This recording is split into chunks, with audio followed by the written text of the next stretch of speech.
खुलुमबाय BTR news चेनेलाव गासैखौबो बरायबाय। आंनि चेनेलखौ साबस्क्राइब खालामोबा साबस्क्राइब खालामदो आरो बे खाथिनि बेल आइकन बेलखौबो थुनानै होदो जाहाथे गोदान भिडिअ बानाय सिगांग्रो नटिफिकेसन थांनाय बायदि।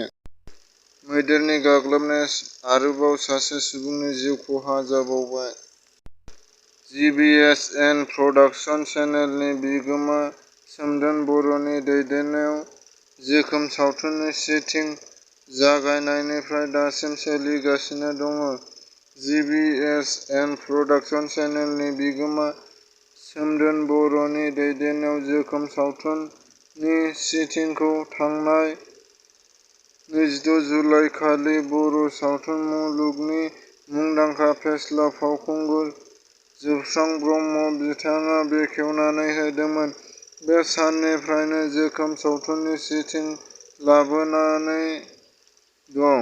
मख'नो गोनांदि बे सावथुनाव गुबैयै फाव खालामगोन सोमदोन बर' आरो अनसुमै बर'आ दासिम सोलिगासिनो थानाय शुटिंनि खामानिया 20% आवगायबाय होननानै प्रडाक्शननि बिगोमा सोमदोन बर' बिथाङा फोरमायदों।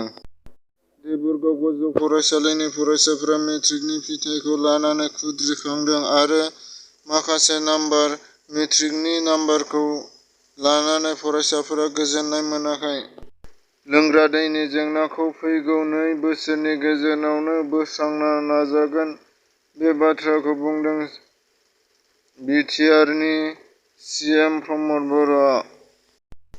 मेट्रिक आनजादनि फिथाइखौ मोननानै बाक्सा जिल्लानि एसआइ आ गोजोननाय मोननाय फोरमायदों। मानो होनबा बाक्सा जिल्लाया नैथि जायगा आवग्रिनो हानायनि थाखाय बिथाङा गोजोननाय मोनदों होननानै फोरमायनानै होदों।